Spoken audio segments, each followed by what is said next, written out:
Assalamualaikum warahmatullahi wabarakatuh.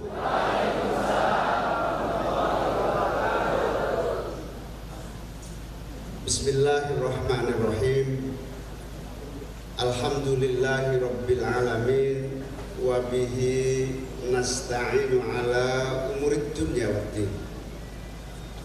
Allahumma sholli wa sallim wa barik ala sayyidina Muhammad wa ala alihi wa ashabihi ajma'in.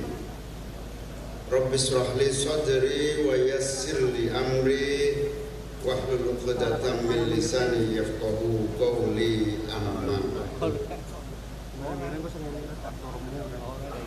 yang saya muliakan, saya cintai, saya taati para kiai, para ulama, para asatid, ibu nyai, para asatidah.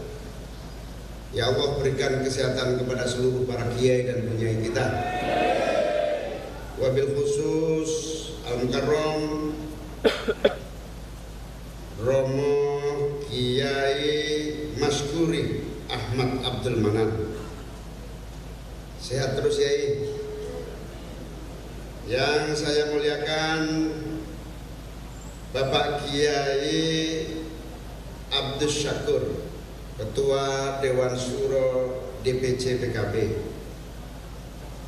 Wabil khusus Al-Mukarram Bapak Kiai Maftuhin, Bapak Kiai Ansori Naim, Bapak Kiai Masturi, Bapak Kiai Abdul Wahid, Bapak Kiai Mafin dan seluruh ibu nyai, para kiai yang saya muliakan, yang tidak mungkin saya sebutkan satu persatu.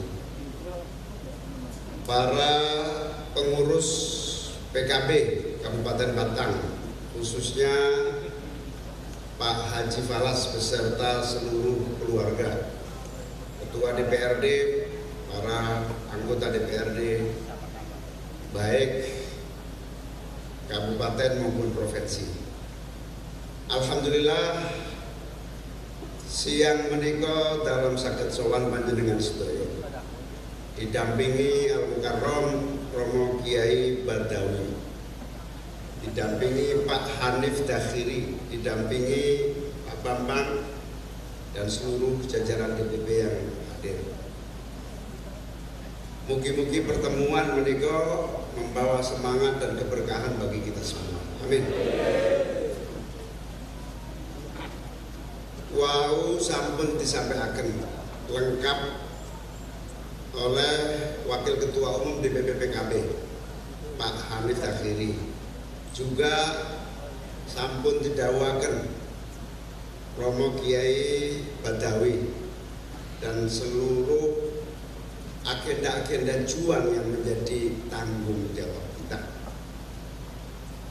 Itulah perjalanan yang sedang kita hadapi hari ini, yaitu perjalanan perjuangan politik PKB yang tidak terputus dengan seluruh perjuangan politik Ahlus Sunnah wal Jamaah, dengan seluruh perjuangan politik Nahdlatul Ulama. Insya Allah kita yakin dan sepenuhnya optimis, kitalah pewaris utama perjuangan politik Nahdlatul Ulama dan Mbah Hasyim Asy'ari. Amin. Insya Allah seluruh langkah-langkah kita nyambung sanadnya, nyambung seluruh rangkaian sejarah perjuangan politik Ahlus Sunnah wal Jamaah, sejarah perjuangan politik Nahdlatul Ulama. Panjang ceritanya, sebelum kemerdekaan bersama-sama berjuang mengusir penjajah, lahirnya resolusi jihad, ikut menyusun seluruh konsep-konsep dasar negara kesatuan Republik Indonesia, ikut membangun pemerintahan awal, ikut menentukan format berbangsa dan bernegara. Zaman Orde Lama, Orde Baru mengalami berbagai dinamika dan pasang surut sampai pada era reformasi. Saya ingin menyampaikan sedikit flashback bahwa mulai dari reformasi mawon bahwa reformasi yang kita pilih, bahwa demokrasi yang kita pilih adalah bagian dari agenda perjuangan bangsa ini, di mana setiap zaman mengalami masa pasang surut dan evaluasi.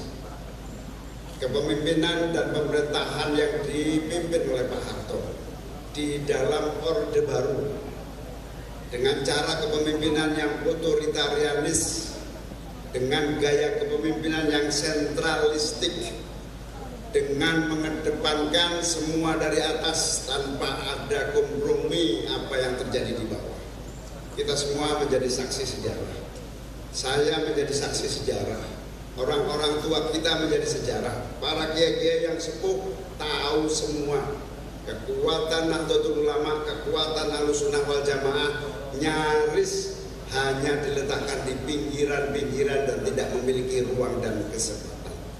Akhirnya Gus Dur, gerakan mahasiswa, dan seluruh ornamen-ornamen gerakan-gerakan perubahan bertekad saatnya waktu itu 90-an, saatnya kita evaluasi cara kerja Orde Baru. Bahkan istilah demokrasi waktu itu masih asing. Saya ingat persis ketika Gus Dur bersama-sama kita membuat forum demokrasi waktu itu. Kiai juga sempat bertanya apa demokrasi itu. Jawabannya sederhana. Gus Dur waktu itu sempat disidang di Kesugian.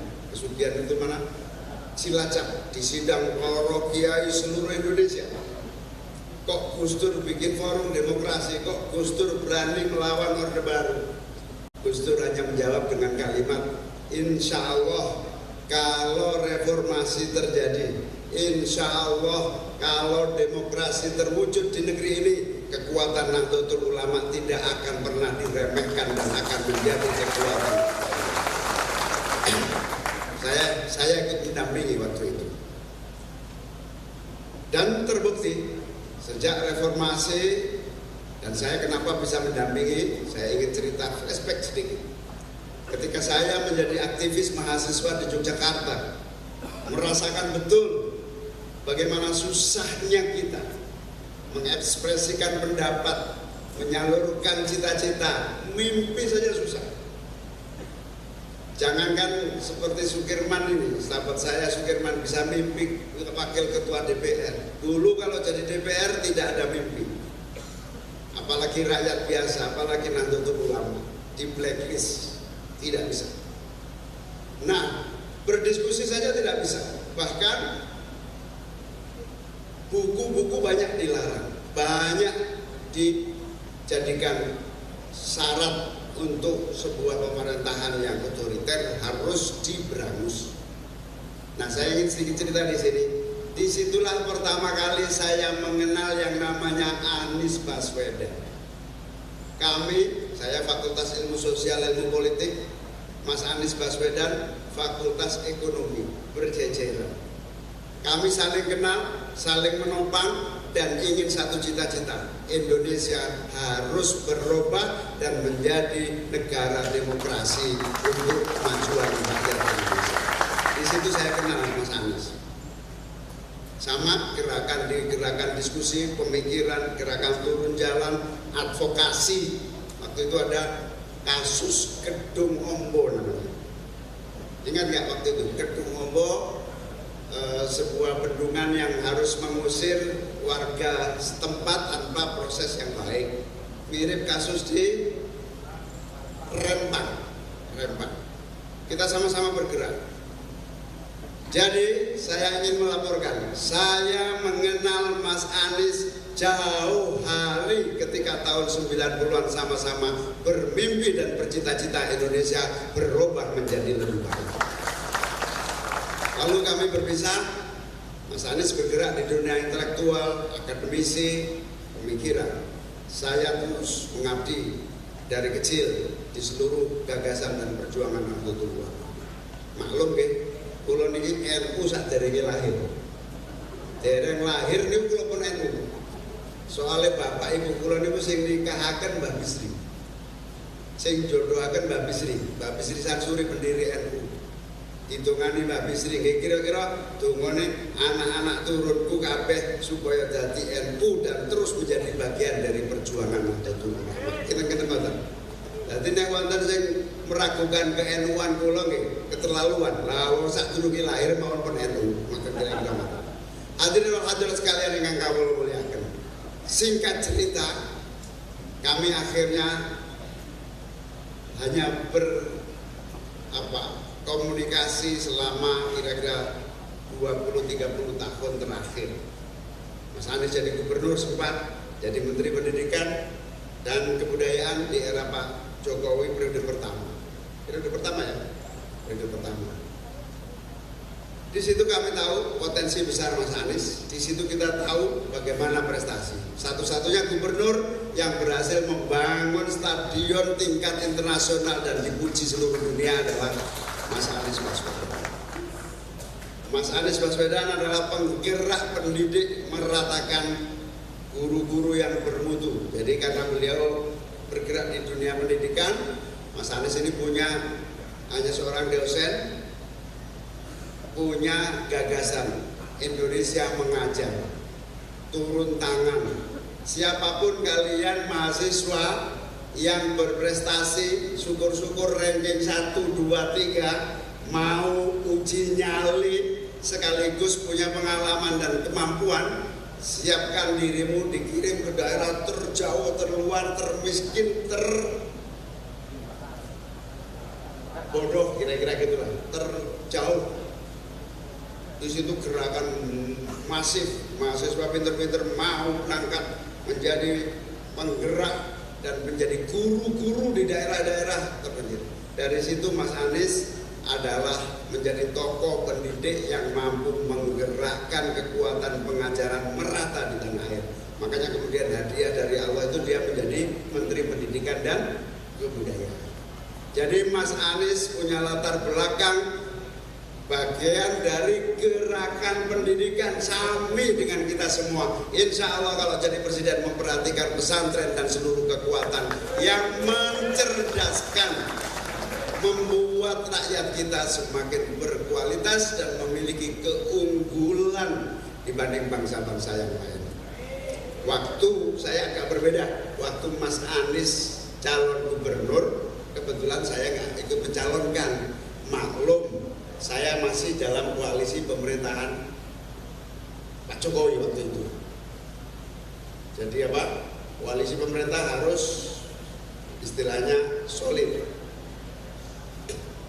Meski demikian, ketika Mas Anies terpilih menjadi gubernur, saya langsung perintahkan fraksi PKB DPRD DKI harus mendukung dan mensukseskan Anies Baswedan menjadi gubernur DKI, dan alhamdulillah saya bersaksi gubernur paling sukses dalam sejarah pemerintahan kepemimpinan DKI dalam berbagai aspek. NU DKI ini zaman bahula sampai zaman Mas Anies, NU ini betul-betul kantor nyewo, cuilik, elek. Sejak Mas Anies jadi gubernur, NU punya kantor di jalan besar strategis dan bahkan beberapa lantai. Itu contoh. Terus, kula pengen cerita bahwa akhirnya Allah memberikan jalan. Rindu lama dengan Anies Baswedan ketemu lagi, dan dalam takdirnya akhirnya saya dan Mas Anies dipertemukan dalam koalisi perubahan seperti yang kita cita-citakan waktu itu ketika kita sama-sama mahasiswa. Napa maknane? Waktu kita cita-cita terus mahasiswa bergerak itu wonten cita-cita perubahan. Yang pertama, kemakmuran dan keadilan harus nyata. Tidak boleh konglomerasi itu menguasai 90% aset bangsa, tidak boleh. Maka harus ada yang namanya keadilan. Itu zaman dulu. Masih ingat ya waktu itu ada istilah apa? Konglomerat. Malah di Jawa itu dikenal di Basetno, kita termasuk konglomerat. Zaman itu kita di Jakarta ada konglomerat, di Batang ada konglomerat. Ini waktu tahun-tahun berjuang ini. keadilan. 90% aset bangsa hanya dikuasai oleh segelintir pelaku usaha yang namanya konglo. Itu. Yang kedua, perubahan yang kita wujudkan dan kita inginkan, rakyat dan masyarakat punya kebebasan bicara, berpendapat, berbeda, biasa, dipersilahkan. Maka kita ingin tidak ada lagi, dulu bapak saya, kenapa saya Jogja termasuk ini tuh, kenapa saya termasuk semangat berjuang di atas mahasiswa. Saya waktu jadi siswi atau murid sanawiyah ini menyaksikan di depan mata saya bapak saya ditangkap dan dilarang ceramah gara-gara berbeda pendapat. Kakek-kakek saya ditangkepi. Makanya begitu jadi mahasiswa harus dirubah. Tidak ada lagi penangkapan, tidak ada lagi penghentian kebebasan berpendapat dan berpikir. Nah sudah tidak ada larangan, insya Allah. Sing paling payu, sing paling laku adalah ajaran-ajaran Ahlus Sunnah wal. Udah nggak bisa dibendung. Negeri ini negeri Muslim dengan penduduk terbanyak, dengan kebebasan berpendapat, kebebasan berdiskusi, silakan. Tidak pernah khawatir kita, karena insya Allah madhab, pemikiran, gagasan, ideologi apapun, insya Allah tidak akan bisa menandingi gagasan, pemikiran, dan ideologi Ahlus Sunnah wal. Itu yang kedua, kebebasan. Dan ini terbukti tahun-tahun itu tahun-tahun 2003, 2004 ketika radikalisme masuk Indonesia. Anak-anak muda kita direkrut menjadi ISIS, masih ingat nggak? Banyak yang berangkat jadi mujahidin ke mana? Suriah, enggak, yang paling terkenal tadi Afghanistan tahun-tahun itu. Tapi hanya dalam waktu 5 tahun, nggak sampai 3 tahun, nggak sampai kiai-kiai kita, ulama-ulama kita menguasai panggung-panggung dakwah, dan tidak lama kemudian ajaran ISIS dan jihad ini tidak laku lagi hingga hari ini. Allahumma. Lalu ayo menahan ini. Semua lalu sadar, inilah bukti bahwa kebebasan berpikir oke, tidak usah khawatir dengan ideologi apapun. Selagi masuk Indonesia ada Aswaja dan Nahdlatul Ulama, insya Allah mereka semua tidak akan mengalahkan yang namanya gagasan Islam rahmatan lil itu. Jadi nek ana wong dukung kula dados calon wakil presiden dari manapun, boten usah khawatir, Pak. Lah wong wingi kula niku diundang MTA niku khawatir nanti Cak Imin terpengaruh.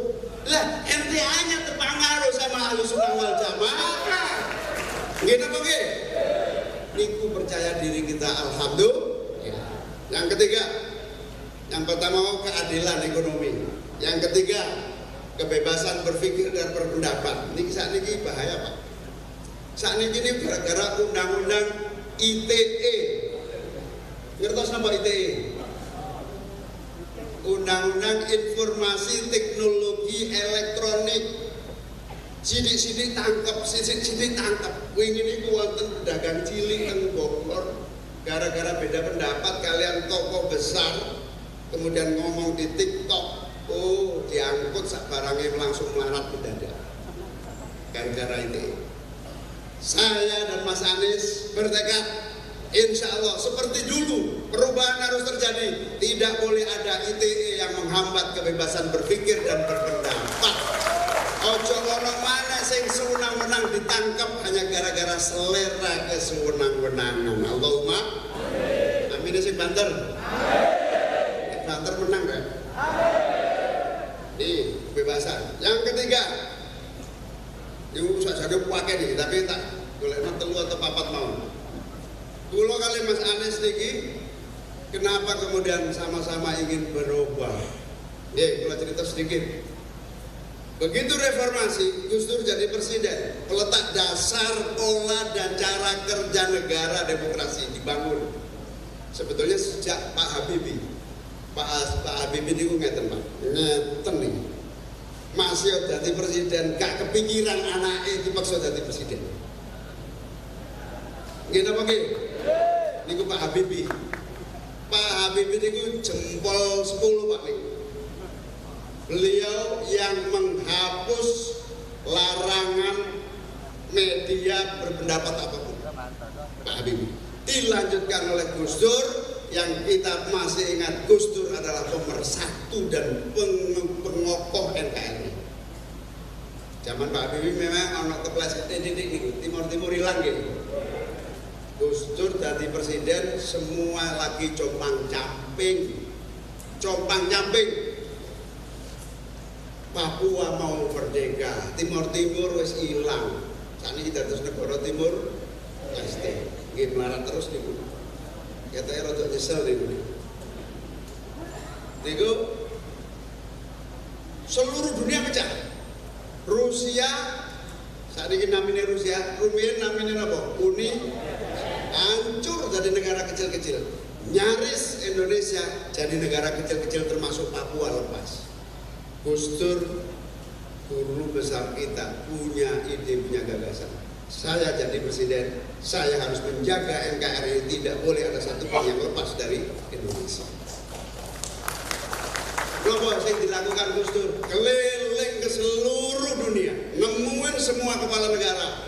Kami Indonesia berdiri tegak bersatu, jangan coba-coba memecah belah kami menjadi kepingan-kepingan negara. Keliling Pak. Sampai DPR yang betul seneng Gus Dur itu protes. Ini presiden ngabisin anggaran keliling ke berbagai negara, nggak pernah pulang. Padahal Gus Dur itu dalam keadaan sakit dan wuto, eling nggih. Wuto kan nih kok. Terus Gus Dur jawab enteng. Ya, memang zaman dulu Pak Harto, Bung Karno niku presidennya ganteng, pacarnya kathah. Gini apa nggih? Terkenal Bung Karno adalah presiden rupawan. Gini apa nggih? Insya Allah mirip kula lah nggih. Mirip Mas Anies nggih. Rupawan. Allahumma guyon. Pak Harto, wah sugih-sugih anake nggih. Terkenal dengan sebutan presiden Jadi presiden pertama rupawan, presiden yang kedua hartawan, presiden yang ketiga Pak Habibie ilmuwan. Lah Gus Dur iki apa enak iki? Ternyata pada menjuluki karena Gus Dur keliling terus, gak pernah pulang. Gus Dur dijuluki presiden wisatawan. Gus Dur ngekek-ngekek, wong-wong iki lho. Awak dhewe diarani presiden wisatawan, deloke gak iso kok. Ngene apa nggih? Gus Dur itu mirsane aja ndak diarani wisatawan, dan setiap negara yang didatangi tidak lebih dari 24 jam. Alhamdulillah, kerja keras Gus Dur menyelamatkan NKRI tidak menjadi berkeping-keping seperti Rusia dan negara-negara lainnya. Bahkan Papua sangat kompak dan bersatu karena mencintai NKRI bersama Gus. Waktu itu Papua sudah gawil, istilahnya Batang itu Papua pun gawil itu. Karena titik wis hilang. Gus Dur bisa mendekati hati masyarakat Papua. Irian Jaya diganti namanya menjadi Papua. Gus Dur menghormati masyarakat Papua. Bahkan sekarang ini kalau saya ke Papua, seluruh tokoh-tokoh adat pasti jemput nemuin pulau. Kita dianggap penerus Gus Dur yang menjadi pimpinan yang mengerti hati dan cita-cita masyarakat Papua sampai hari ini. Sejak 98 sampai saat ini PKB selalu ada DPR RI dari pun balik ceritanya wong. Keadilan, kebebasan berpendapat, makanya insya Allah Mas Anies sama saya menang. Kita harus evaluasi undang-undang ITE supaya tidak menjadikan kekuatan korban rakyat dan masyarakat dalam berbeda dan berpendapat. Saat ini salah ngomong bisa mau penjara nih. Begitu menang langsung dirubah. Setuju ya? Nek pun soal berdebat agama, Pak Hanif Dakhiri niku teng Jakarta niku terkenalnya Menteri Tenaga Kerja. Tapi nek didelok tes ujiane ahli kitab kuning, Niku contohnya Pak Hanif niku. Jadi kadang-kadang Pak Hanif niku antara wong sekuler sampai kiai betul jelas. Nek penampilannya sekuler, tapi nek kongkon ngaji kok iso. Nggih ngeten niki contoh pemimpin masa depan nggih ngeten niki. Mohon maaf yang nomor lainnya nggak usah tak promosikan, yang saya promosikan yang nomor 1 saja. Soalnya wakil ketua umum Pak Jasmi kok WA pun ngoten latum. Pak Bisri WA kok Pak Hanif kok saya bilang wakil ketua umum piye? Sampeyan nggak tahu nyetor sarung. Salah dhewe. Mana Pak Bisri man? Oh, wis mulai soalnya khawatir take sarung. Oke, kebebasan berpendapat. Dan yang ketiga ini unsur dari semua ini adalah kita ingin pembangunan nasional kita yang mengalami berbagai kemajuan, berbagai kekurangan, berbagai keberhasilan, berbagai momentum-momentum. Kurang satu aja. Pembangunan ini harus memasukkan paradigma keadilan dan kesetaraan di dalam setiap keputusan. Sebab napa? Poin pertama niku Pak. Sakniki sing gede tambah gede, sing cilik gak iso gede. Ini Roma Irama nih. Yang kaya makin, yang miskin makin apal kabeh, kemarin Roma Irama kabeh. Demi perubahan ini, demi perubahan katanya. Nah, kita ingin seluruh unsur kebijakan undang-undang, seluruh unsur kebijakan pemerintah harus betul-betul memasukkan setiap unsurnya paradigma, cara berpikir, cara kerja, cara menjalankan dengan unsur keadilan dan kesetaraan. Ini amanat saking pendiri bangsa kita. Indonesia adil dan ditambah satu, Indonesia yang adil dan makmur untuk semuanya. Yang besar boleh tambah besar, tapi yang kecil harus tumbuh menjadi besar. Allahumma. Itu yang ketiga. Jadi kebersamaan saya sama Mas Anies ini sebagai bagian yang tidak terpisahkan. Takdiri ngoten. Cinta lama bersemi kembali. Perjuangan 90-an dulu yang kita lakukan berdua hari ini dipertemukan lagi oleh takdir Allah. Setelah kita coba jalan-jalan kemana-mana ngerayain keadaan, ternyata takdirnya adalah amin. Dan seluruh Indonesia tidak ada yang tidak kenal dengan amin. Allahumma amin. Nanti kalau ada Bawaslu dilarang kampanye di masjid, nggih napa nggih? Mboten napa-napa malah boleh. Itu tondo-tondo zaman, tondo-tondo perubahan. Nggih, kula cerita sedikit. Kula sampun sowan guru-guru kula.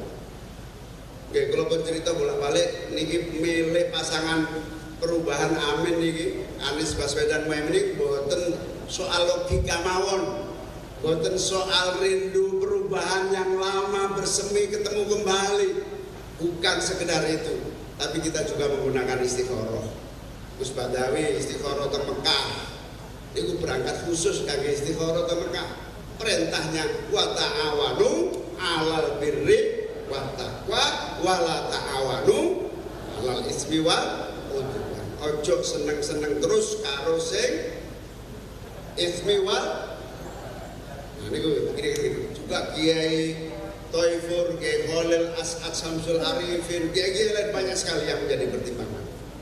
Salah satu poin yang disampaikan kepada saya adalah Muhaimin sampaikan kepada seluruh kiai-kiai, Muhaimin sampaikan kepada seluruh rakyat Indonesia bahwa perubahan itu sunnatullah, bahwa perubahan itu pasti dibutuhkan, bahwa perubahan itu tidak akan bisa dibendung karena kezaliman dan kemungkaran sudah terjadi di mana-mana. Allahumma konglomerasi saniki wonten malih namine napa? Oligarki. Oh, Batang ngerti oligarki berarti sudah gini. Kalau dulu namanya konglomerasi. Sekarang namanya kalau dulu oligark, kalau dulu konglomerat, sekarang oligark. 100 orang menguasai 85% aset dan kekayaan negara bangsa. 15% termasuk awak-awakan ini menguasai itu proton nih. Makanya orang PKB melarat-melarat itu wajar kebagiannya 15%. Betul sangka lo nih, memang ya takdir ini menek jenengan boten pingin ngeluh yo piye carane amin menang supaya 85% terbagi rata untuk rakyat bangsa Indonesia. Allahumma amin. Niki serius Pak, niki boten guyon niki. Perintahipun adalah perubahan itu sunnatullah. Perubahan itu tuntutan sejarah. Nggih, konglomerat jadi oli. Jenengan eling Pak Harto nuntun Mbak Tutut eling napa mboten? Eling Pak Harto dadekno Mbak Tutut menteri eling mboten? Eling Pak Harto bikin anak-anaknya kaya raya mboten? Nggih, iki nomor loro. Betul saya kalau jelasaken kok bahaya iki. Bahaya iki. Nggih, niku. Terus yang ketiga, nggih sami kita menyaksikan bahwa Indonesia negara dengan jumlah umat Islam pemeluk terbesar di dunia ini betul-betul menjadi harapan bukan hanya untuk Indonesia, tetapi harapan seluruh bangsa-bangsa dunia. Ini wonten cerita ini. Seluruh dunia mengakui hanya Indonesia yang paling kuat dalam menjaga persatuan dan kekompakan. Ini seluruh dunia. Dan seluruh dunia tahu yang menjadi faktor kekuatan dan kesatuan serta kekompakan ini adalah persatuan dan fondasi umat Islam Ahlus Sunnah wal itu fondasi. Seluruh negara Eropa berantakan. Napa? Imigran masuk untuk tenaga kerja, akhirnya radikalisme muncul, bentrok terjadi hingga hari ini. Amerika macam-macam persoalannya, bahkan Amerika ini hari ini Pak menjadi negara dengan jumlah utang terbesar di dunia. Ini Amerika yang digoyong. Nah Indonesia alhamdulillah umat Islamnya saya kompak, fondasi negaranya baik. Tapi kenapa Indonesia yang diharapkan oleh semuanya rakyatnya masih belum makmur dan sejahtera? Tidak ada jalan lain, adanya kebutuhan untuk melaksanakan apa itu? Pak Harto berkuasa 32 tahun. Sebuah sistem oleh kepemimpinan sentralistik dilakukan 32 tahun ambruk. Mulai dari nol. Masih ingat ya, peristiwa 98, konflik sosial, ekonomi hancur, negara berantakan, mulai dari titik nol. Indonesia hari ini Bapak Ibu sekalian, para kiai kang kawula mulyakaken, sejak 98 kita memilih demokrasi dan reformasi sudah lebih dari 26 tahun. Artinya kalau sampai 30 tahun ini harus benar-benar pinter melakukan evaluasi. Pak Harto Rien diingatkan. Pak Harto Rien sepuh-sepuh ingat. Pak Harto dulu diingatkan oleh namanya teman akrab beliau, namanya Benny Murdani. Kenal betul? Dulu Panglima TNI. Pak Harto diling dong karo Pak Benny. Pak Harto, anak-anak jenengan ngerepoti jenengan lo. Sampean inget lo, nanti rakyat marah lo. Nanti terguling lo gara-gara jenengan belani anaknya dibandingin belani negara ini. Giling lo. Tapi Pak Harto malah marah, Benny-nya dipecat. Makanya Pak Hanif, nek dilingno konco itu aja muring-muring. Anggap aja kritik atau saran itu sebagai perbaikan. Gitu apa nggih? Nah ini negara harus melakukan evaluasi 30 tahunan sebuah sistem. Untuk apa? Untuk supaya kita tidak mengulangi pembangunan dari titik nol. Dan satu-satunya cara agar evaluasi ini berjalan dengan baik, harus ada yang namanya perubahan. Ya. Kalau ngomong perubahan tolong dijawab amin ya. Perubahan. Perubahan. Perubahan. Nek kalau ngomong amin jawab menang ya. Amin. Amin. Amin. Nah, perubahan itu syarat mutlak. Napa niku perubahan? Perubahan cara berpikir, perubahan cara kerja pembangunan, perubahan cara mengelola negara, perubahan cara menjalankan pemerintahan sesuai mandat dan perintah para pendiri bangsa. Bapak Ibu sekalian, kula kalih PKB niki 10 tahun bersama Pak SBY. Pengusung Pak SBY 2 kali jadi presiden. Pengusung sebagai wakil dari kekuatan politik Ahlussunnah wal Jamaah. Jadilah Pak SBY presiden 2 kali. Kula dados menteri, Herman Suparno dadi menteri, Saifullah Yusuf dadi menteri, Helmi Faisal Zaini jadi menteri, Lukman Edi jadi menteri. Itu kebersamaan dalam pemerintahan 10 tahun Pak SBY. Kula menjadi pelaku, PKB dan kita semua menjadi pelaku. Apa kesimpulannya 10 tahun bersama Pak SBY? Sama persis kesimpulan saya bersama Pak Jokowi 10 tahun. Mas Hanif ini jadi menteri, Ida Fauzia jadi menteri, Gus Halim jadi menteri, Marwan Jafar jadi menteri, Yakut jadi menteri. Itu 10 tahun bersama Pak Jokowi. Ini rahasia nggih? Mau cerita-cerita nggih? 10 tahun bersama Pak Jokowi, 10 tahun bersama Pak SBY. Ini live, ini ada yang live ini. Live Kompas TV tapi betul apa-apa. Kesimpulannya 20 tahun ini politik kita masih pada level la yudroku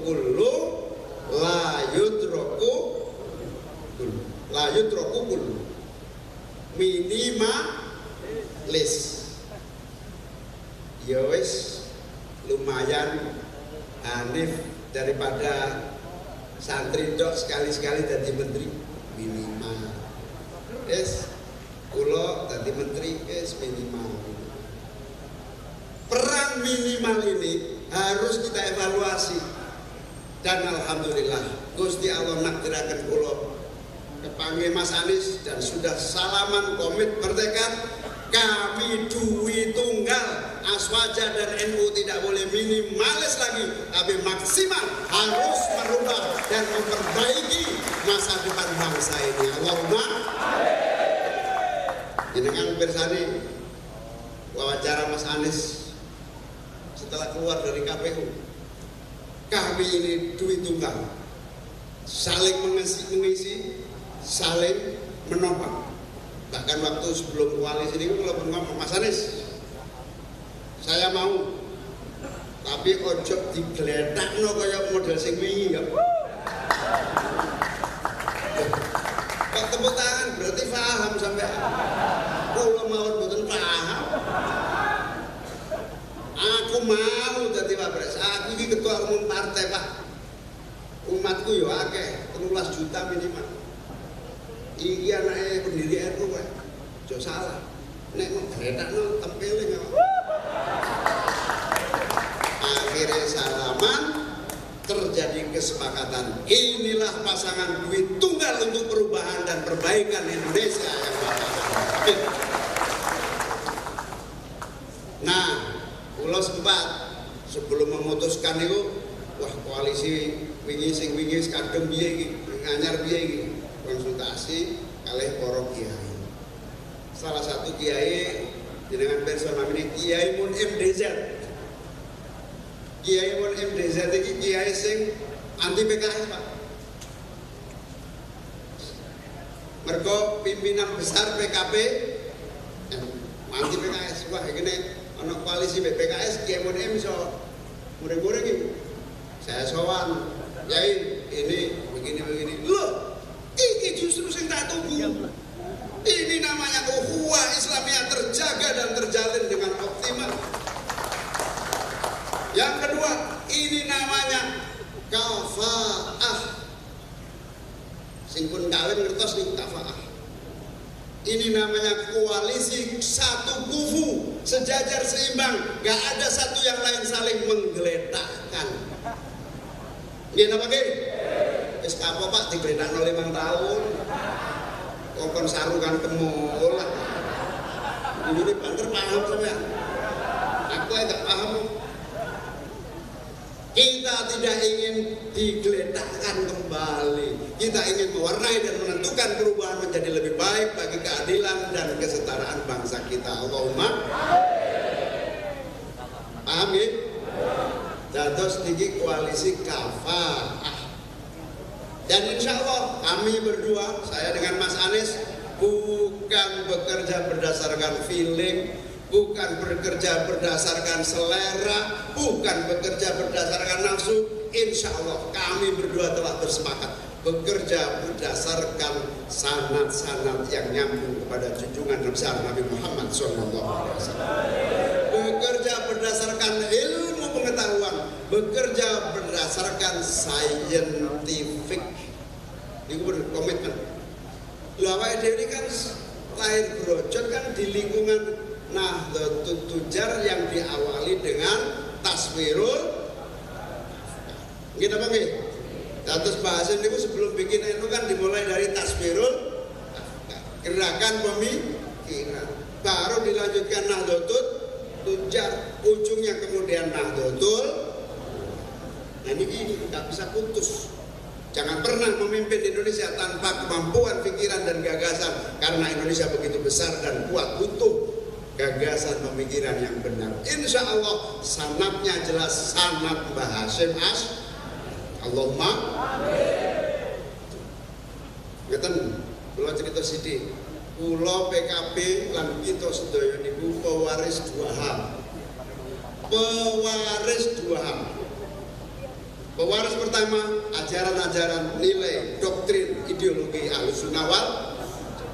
Pewaris yang kedua adalah pewaris sejarah panjang perjuangan Ahlussunnah wal. Kenapa kita berani ngomong? Insya Allah dari seluruh keluarga besar kita, meskipun berbeda pendapat itu biasa, insya Allah PKB selalu menjadi kekuatan utama jumhurul ula yang terbesar. Biasa, Habib Lutfi di sana biasa, yang lain di sana biasa. Tetapi mayoritas ulama dan kiai NU selalu istiqomah ada di dalam barisan Partai Kebangkitan. Inilah yang disebut pewaris sejarah perjuangan Nahdlatul. Kalau sudah punya pewaris ini, tidak ada jalan mundur, tidak percaya diri. Kita harus percaya diri karena ini amanah agar Indonesia benar-benar menjadi baldatun thayyibatun wa rabbun.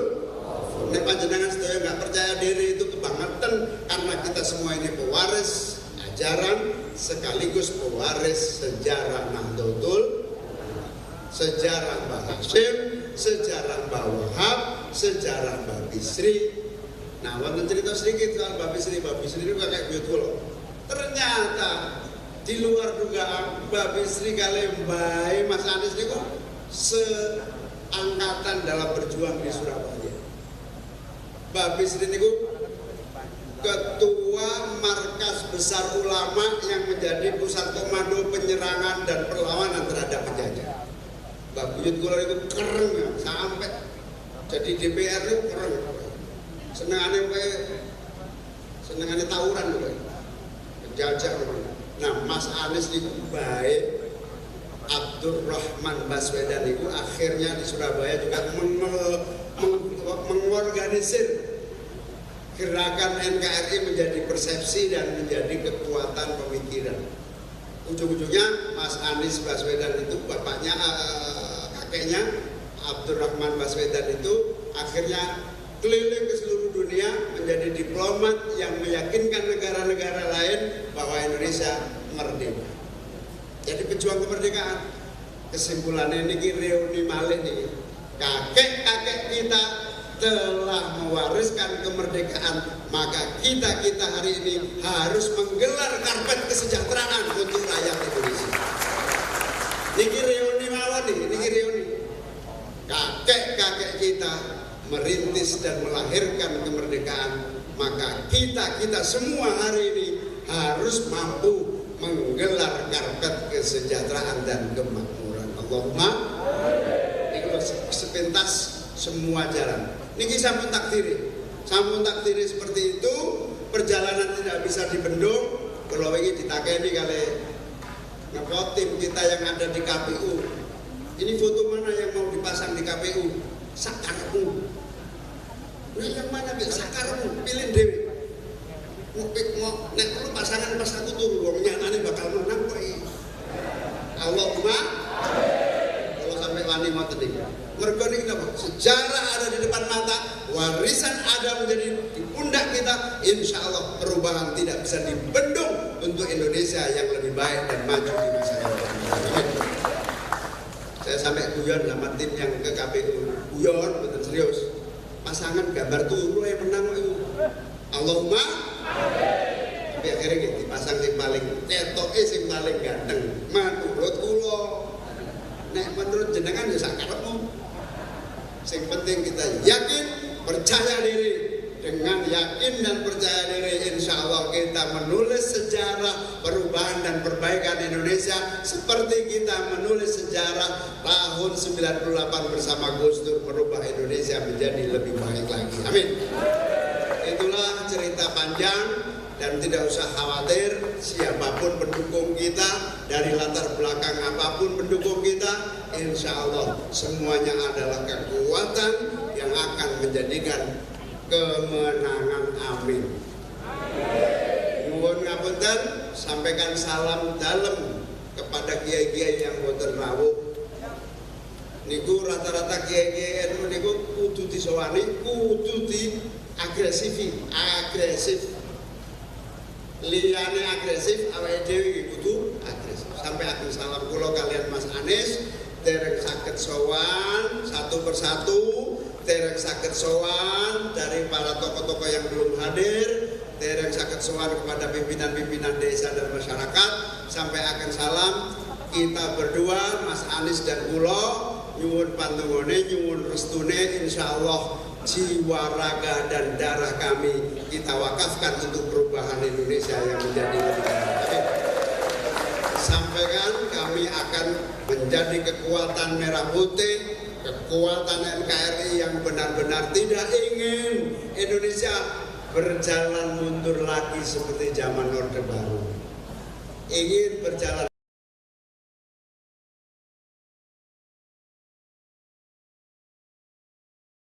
nyuwun restu panjenengan sedaya, nyuwun bantuannya 3 bulan ke depan niki, monggo kerja keras.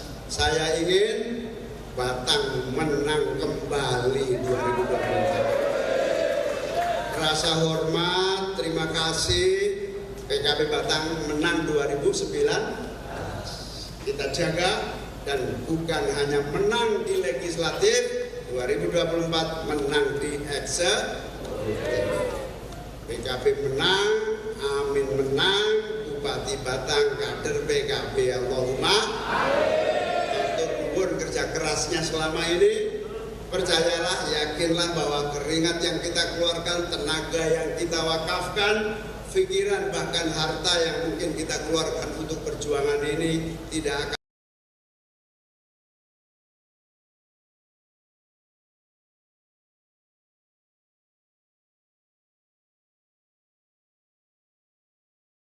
mewujudkan Indonesia yang adil, makmur, dan sejahtera. Izul Islam wal Muslimin, baldatun thayyibatun wa rabbun. Soal beda pendapat main biasa, biarin aja, 1-2 yang berbeda nggak masalah. Yang penting siapa ingin menyongsong masa depan, maka mari berbaris bersama Amin untuk perubahan di masa yang akan datang. Allahumma atur sangat atas perhatiannya. Mugi-mugi Allah ngijabahi sedaya ikhtiar kita sedaya. Mugi-mugi Allah paringi kemenangan buat kita sedaya. Mugi-mugi ibadah kita diterima oleh Allah Subhanahu wa taala untuk mewujudkan Indonesia yang makmur dan sejahtera. Yang penting kata kula akhiri, wallahul muwaffiq ila aqwamit thoriq. Wassalamualaikum warahmatullahi wabarakatuh. berkeluarga